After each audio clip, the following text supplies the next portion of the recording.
Bahkan Rasulullah juga pernah menikahin Ummu Salamah. Ummu Salamah ini pernah hijrah ke mana? Termasuk yang sahabat yang pernah hijrah juga. Enggak termasuk orang yang kaya juga enggak.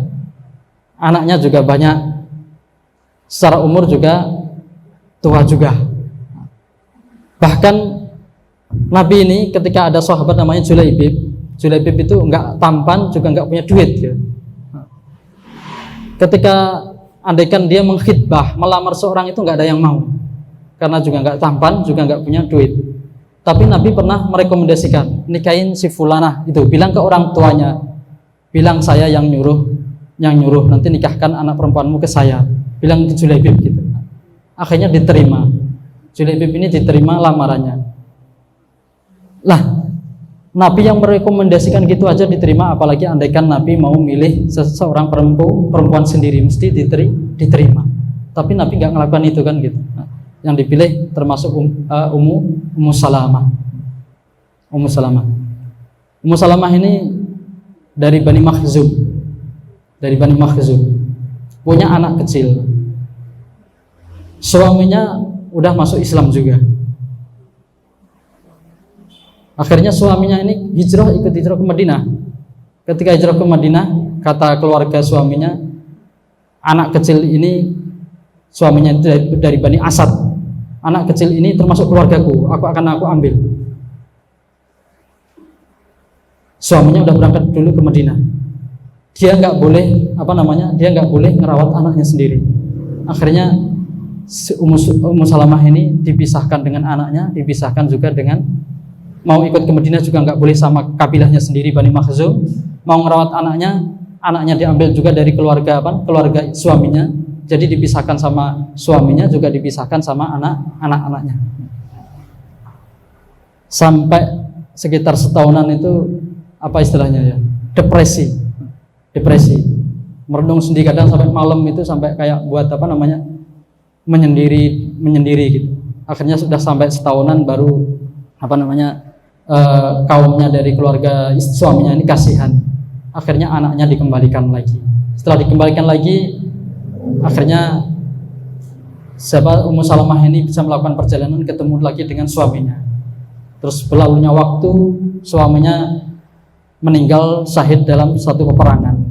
Akhirnya Rasulullah pun melamar Ummu Salamah. Ketika akan dilamar Nabi, Ummu Salamah bilang, aku ini seorang perempuan yang pencemburu. Kata Ummu Salamah, aku punya 3 hal. Aku ini pencemburu. Yang kedua, aku ini umurku udah tua. Yang ketiga, aku ini banyak keluarga karena punya 3 anak. Kata Nabi, kalau masalah ghirah, cemburumu itu akan aku doakan. Maka didoakan Nabi berkurang cemburunya. Kalau masalah tua, saya juga udah tua sama. Kalau masalah punya keluargamu juga keluargaku. Itu kata Nabi. Karena Ummu Salamah ini dulu ketika dapat musibah, suaminya pernah bilang doa kayak yang diajarkan Nabi, doa innalillahi wa inna ilaihi raji'un. Kata suaminya, dan ketika kamu kehilangan, berdoa wa'abdilni khairan minha, gantilah apa yang lebih bagus dariku. Maka ketika Ummu Salamah ini ketika setelah kehilangan suaminya mau berdoa kayak gitu, itu mikir-mikir siapa yang lebih baik ketimbang Abu Salamah, maksudnya ketimbang suaminya. Tapi akhirnya Allah jawab, dipilihkan suami yang terbaik, yaitu Rasulullah Shallallahu Alaihi Wasallam. Dan berikutnya, di antara hikmahnya Nabi nikah itu pengen memerangi adat jahiliyah. Dulu zaman jahiliyah, kalau orang ngangkat seorang anak, itu anaknya dinisbatkan kepada bapak angkatnya.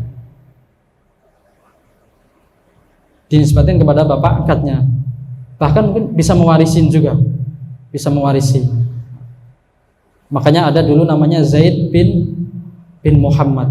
Padahal Zaid ini aslinya dulu di kaumnya diserang diserang oleh kabilah lain.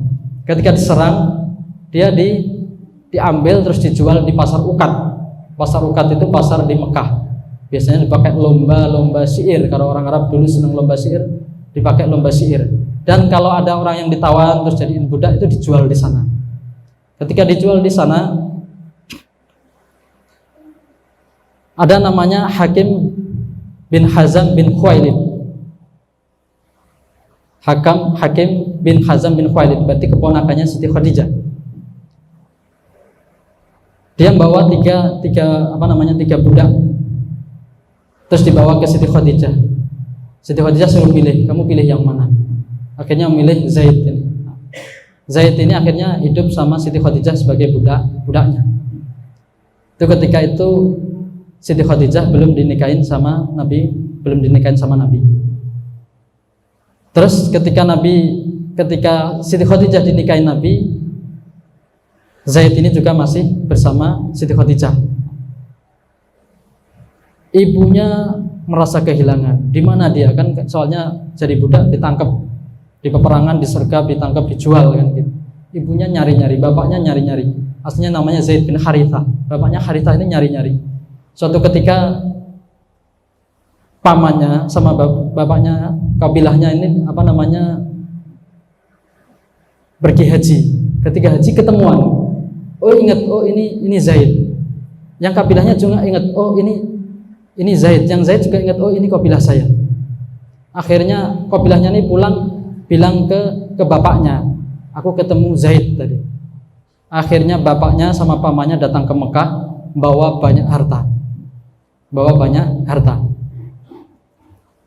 untuk nebus Zaid ini. Akhirnya dicari. Ketika cari ketemu, siapa yang di rumah, siapa itu Zaid? Di rumah Muhammad. Ketika sampai ke Muhammad, ini saya bawa uang banyak, saya mohon dilepaskan budakmu. Budak siapa? Zaid. Kata Nabi, ada yang lebih baik ketimbang tebusan itu. Biarkan Zaid ini milih sendiri, milih ikut aku ikut kamu. Kata Nabi, kalau dia milih ikut kamu, silahkan dia pulang, hartamu bawa pulang lagi. Kalau ikut aku, dia ini jadi anakku, dia mewarisiku. Akhirnya Zaid pun ternyata milih ikut Nabi. Setelah ikut Nabi, diumumkan, ya masyarakat Quraisy, wahai orang-orang Quraisy, ini adalah Zaid bin Muhammad. Aku mewarisinya dan dia mewarisiku, kata Nabi Muhammad. Itu bapaknya sampai kaget, ini siapa? Tapi karena tahu perlakuannya baik Nabi, sampai Nabi bilang dia mewarisiku dan dia mewarisiku dan aku mewarisinya. Oh berarti ini orang baik. Akhirnya juga tenang, bapaknya ini tenang. Bapaknya tenang. Akhirnya di rumah Nabi sampai Zaid ini menikah dengan Zainab binti Jahash. Zainab binti Jahash menikah. Ya karena akhirnya karena nggak ada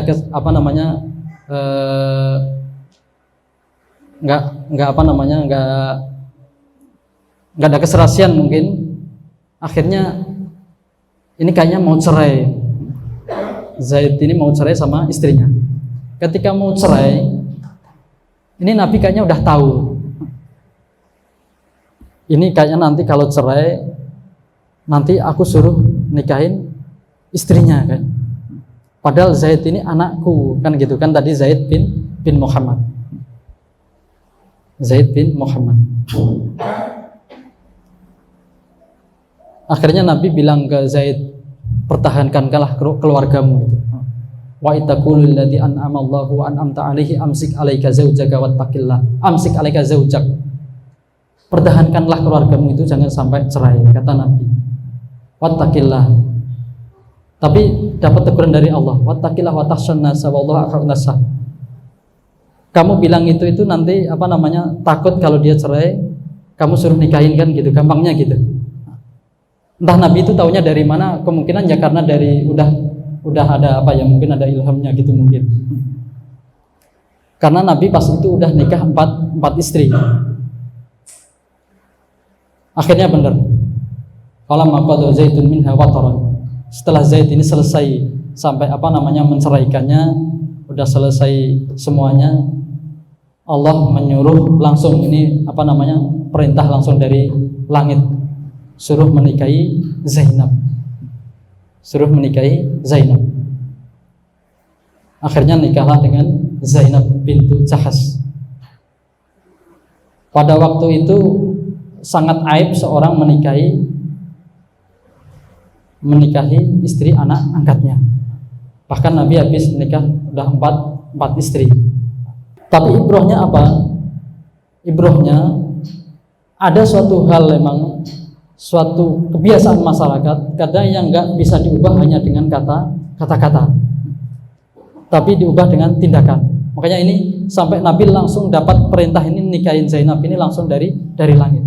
Ini termasuk kata-kata Zaid ini satu-satunya kata nama sahabat yang disebut dalam Al-Qur'an ini satu-satunya nama Zaid. Wa qada minha Zaidun wa tara. Zaid selesai masalah penceraiannya ke Zainab. Terus Zainab dinikahin sama Nabi Muhammad. Maka itu kebanggaan bagi Zainab katanya. Apa kebanggaan Zainab ketimbang istri-istrinya Nabi yang lain.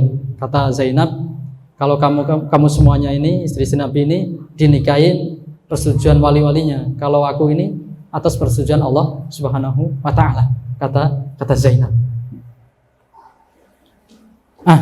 Setelah itu ternyata Zaid ini nikah juga sama Ummu Aiman. Ummu Aiman itu dulu budaknya Siti Aminah. Ketika Nabi lahir, ya yang ngurusi ya Ummu Aiman ini. Akhirnya Zaid ini nikahnya sama Ummu Aiman. Dulu budaknya Siti Aminah. Dari kelahirannya pernikahan Zaid sama Ummu Aiman ini lahirnya namanya Usamah. Karena Zaid disebut Hibbur Rasul, kekasih Rasul, Usamah ini disebut Ibnu Hibbir Rasul, anak kekasih Rasul. Itu namanya siapa tadi? Itu namanya Zainab binti Jahash. Ada juga Nabi menikahi istrinya namanya Sofiyah bin Huyai bin Akhtab, anak pembesar Yahudi Bani Nadir. Ketika dulu Rasulullah diangkat sebagai Nabi, dulu sebelum Nabi diangkat, orang-orang Yahudi itu udah menunggu-nunggu Nabi di akhir zaman itu dari kaum mana. Ternyata yang lahir adalah Nabi dari Arab. Ketika udah jelas ternyata Nabi itu adalah Muhammad, Nabi terakhirnya Muhammad, maka Huyai bin Akhtab ini bilang, mulai sekarang kita dengungkan perang sampai akhir zaman, memusuhi Nabi. Tapi anaknya perempuan namanya Sofiyah, ini akhirnya jadi istri Nabi. Ketika ini jadi istri Nabi, ya agak ada beda juga.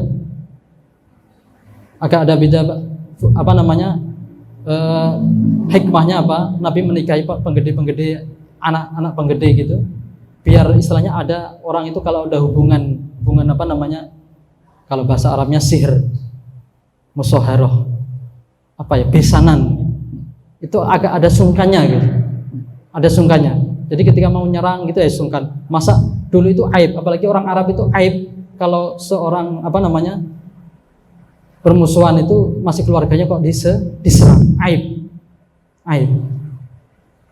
Istrinya Nabi juga ada anaknya Abu Sufyan. Abu Sufyan itu yang dulu paling musuhi Nabi. Ketika peperangan yang ngumpulin dana, yang mau nyerang dari Mekah ke Madinah itu juga Abu Sufyan, tapi anaknya dinikahin Nabi. Akhirnya ketika kaum Quraisy, orang-orang kafir mau nyerang Nabi, bilang ke Abu Sufyan, kita mau nyerang Muhammad. Kata Abu Sufyan, enggak. Itu adalah sihri, itu adalah besanku gitu. Aib. Dan bahkan sampai akhir-akhir juga orang Arab itu emang kebiasaannya gitu. Makanya dulu ada Raja Saudi itu, ketika udah terluka parah perang, itu malah nikah lagi. Mungkin yang lihat kaget, itu udah luka parah kok malah nikah lagi. Ternyata yang dinikahi kan dari kabilah lain. Kalau dari nikah kabilah lain, itu jadi istrinya si raja itu gitu. Makanya kabilahnya juga akan jadi pembelanya. Nah, di antara hikmahnya Nabi nikah ke banyak banyak apa namanya Bani kabilah-kabilah yang lain itu diantaranya biar mengurangi permusuhan dari orang-orang kafir. Di antara hikmahnya kayak gitu. Jadi intinya kita ringkas saja. Kita ringkas. Intinya istrinya Nabi tadi ada 11, 2 yang meninggal ketika Nabi masih hidup dan 9 yang meninggal ketika Nabi setelah wafat. Ada namanya tadi Khadijah, terus Saudah, Aisyah, Hafsah binti Umar, ada Zainab. Dan itu karena Nabi menikahnya ada karena hubungan kekerabatan biar tadi sebagai pembela Nabi. Dan ada juga sebagai untuk memecah suatu yang udah dipegang teguh orang-orang jahiliyah dulu tadi ketika Nabi menikahin Zainab binti Jahsy, dan sebagai tabligh dakwah, sebagai penyampaian dakwah ketika ada banyak permasalahan, banyak hukum-hukum yang masalah itu susah disampaikan dari orang laki-laki ke perempuan, maka selayaknya disampaikan orang perempuan. Maka Nabi banyak istrinya itu macam-macam dari segala macam usia dan dari berbagai macam karakter. Ada yang suka bercanda, ada yang kayak Saudah, ada yang pencemburu, ada. Dan apakah di antara keluarga Nabi, istri Nabi itu ada juga istilahnya sebagaimana keluarga yang orang-orang umumnya, ada juga istilahnya kecemburuan itu juga ada. Maka ketika istrinya banyak, istrinya itu kayak ngegeng, istrinya Nabi itu geng-gengan. Ada yang grupnya sana, grupnya sini. Maka sampai yang lain itu pada cemburu ke grupnya Siti Aisyah. Hanya mereka ngirim hadiah ke Nabi pas lagi gilirannya Siti Aisyah. Ngirim hadiah entah makanan entah apa gitu. Terus Aisyah tahu sebetulnya itu maksudnya kayak gitu tahu. Akhirnya yang disuruh ngirim siapa? Ummu Salamah. Akhirnya Nabi pun negur Ummu Salamah, la tu'dini, wahai Ummu Salamah, janganlah kamu menyakiti aku. Sesungguhnya tidak ada dari istri-istriku ini yang aku di sampingnya ketika tidur dan malaikat Jibril ini memberi wahyuku pada aku, kata Nabi Shallallahu Alaihi Wasallam. Jadi intinya semua para istri-istri Nabi itu punya khosais, punya kekhususan, dan mereka adalah orang-orang pilihan. Sebagaimana orang-orang yang mulia itu adalah para nabi, dan di antara para nabi ada ulul azmi, dan di antara ulul azmi yang paling mulia adalah Nabi Muhammad Sallallahu Alaihi Wasallam, dan yang disandingkan kepada Muhammad itu juga orang-orang yang mulia. Wallahu a'lam bishawab. Sebenarnya kalau dibahas sebenarnya banyak Pak, tapi kayaknya nggak semuanya harus itu. Intinya kita ambil ibrahnya aja wa azwajuhu ummahatuhum, dan istri-istri Nabi itu adalah ibu-ibu ummul mukminin. Intinya titik poinnya di situ, istri-istri Nabi adalah ummahatul mukminin. Mereka punya kekhususan. Dan kalau istri-istri Nabi itu orang-orang pilihan, juga kita memuliakan istri-istri Nabi. Nggak boleh kita juga membuat candaan istri-istri Nabi. Kadang sekarang itu banyak sampai dibuat di di Google itu, ketika nyari nama Aisyah gitu, nama nyari Masjid Aisyah mana gitu, ternyata di Google-nya itu udah diplesetin. Pokoknya diplesetin dengan sebutan yang buruk.